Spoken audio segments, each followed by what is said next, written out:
કહેવત છે કે લોભ્યા હોય ત્યાં ધુતારા ભૂખે ના મરે. એકના ડબલ કરવાની લાલચે માણસ શું નથી કરતો. ઘરથી લઈને જેટલું પણ હોય તે બધું દાવ પર લગાવી દે અને પછી અફસોસ સિવાય કશું નથી બચતું.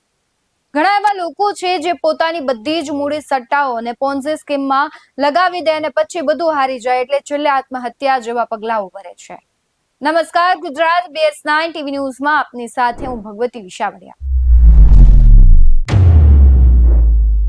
થોડા ઘણા સમયથી ગુજરાતમાં બનાસકાંઠામાં જે એકના ડબલના નામે ચાલતી પોન્ઝી સ્કીમનો પર્દાફાશ થયો હતો, આવી જ ઘટના ગુજરાતમાં અનેક જગ્યાએ બની છે. ત્યારે વધુ એક પોન્ઝી સ્કીમનો પર્દાફાશ થયો છે.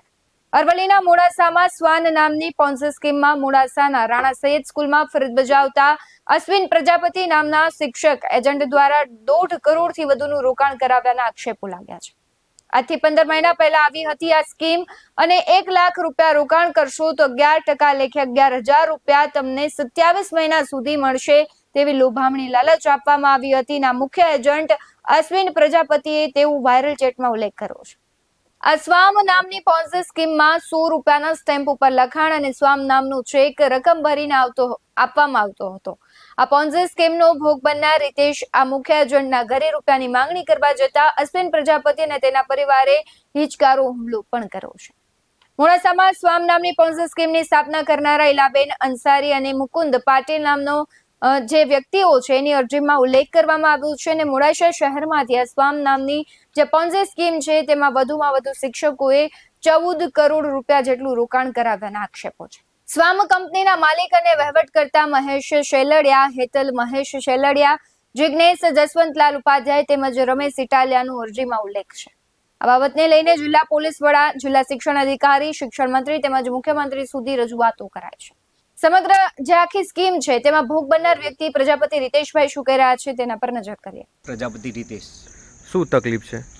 પ્રોબ્લેમમાં એ છે કે આજથી 15 મહિના પહેલાં સ્વામ નામની કંપની મોડાસામાં આવેલી હતી. એમાં મુખ્ય એજન્ટ અશ્વિનભાઈ પ્રજાપતિ હાલ તે શિક્ષક તરીકે રાણા સૈયદ મોડાસામાં શાળામાં ફરજ બજાવે છે. કેટલાનું રોકાણ કરાયું હતું? લગભગ એમના નીચે રોકાણ લગભગ 1.5 થી 2 કરોડનું રોકાણ હશે.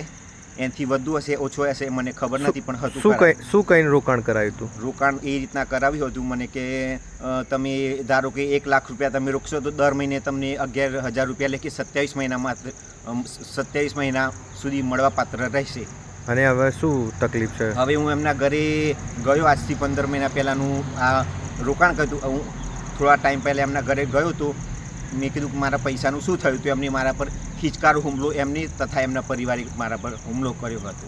કેટલા લોકોનું રોકાણ છે? રોકાણ મોસ્ટલી એજન્ટ તરીકે ટીચરોનું રોકાણ છે અને વધુમાં વધુ 13 થી 14 કરોડ રૂપિયાનું રોકાણ મોડાસા શહેરમાં થયેલું છે. આ શિક્ષકે કેટલું કરાવ્યું છે? આ શિક્ષકે અંદાજે ખ્યાલ નથી, પણ 1 થી 1.5 કરોડ રૂપિયાનું રોકાણ હશે. તમે ક્યાં ક્યાં ફરિયાદ કરી? મેં મોડાસા ટાઉન પોલીસમાં અરજી આપી છે ગુનો દાખલ કરવાની. SP સાહેબને અરજી આપી છે. ગાંધીનગર CID ક્રાઇમ બ્રાન્ચમાં મેં લેખિત અરજી આપી છે. રીવાબા શિક્ષણ મંત્રી એમની પણ અરજી આપી છે. વાજા સાહેબની અરજી આપી છે. મુખ્યમંત્રી સાહેબની અરજી આપી છે અને નાયબ મુખ્યમંત્રી સાહેબની પણ અરજી આપી છે મને. અને અહીંયા જિલ્લા શિક્ષણ અધિકારી છે એમની પણ મેં લેખિતમાં અરજી આપેલી છે.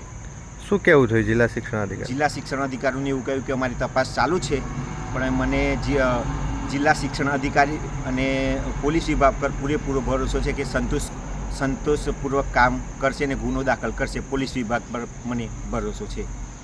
શું માંગ છે તમારી? મારી માંગ એ છે કે આવા દરેક લોકોના પૈસા જે રોકાણ કરેલું છે એ પરત આવે અને આ લોકો એમ કહે છે કે તમે જો ફરિયાદ કરશો તો તમારો 1 પણ રૂપિયો આવશે નહીં. એવી રીતના લોકો બહાર આવતા નથી, એટલા માટે નથી આવતા કે એમનો રૂપિયો ડૂબી જશે. આવી અનેક સ્કીમો ચાલતી હોય ને હવે તો તેના માટે લોકો જાગૃત થઈ ગયા છે, પણ તેમ છતાં અમુક લોકો છે વિશ્વાસમાં ભોળવાઈ જતા હોય છે અને તેની સાથે છેતરપિંડી થતી હોય છે.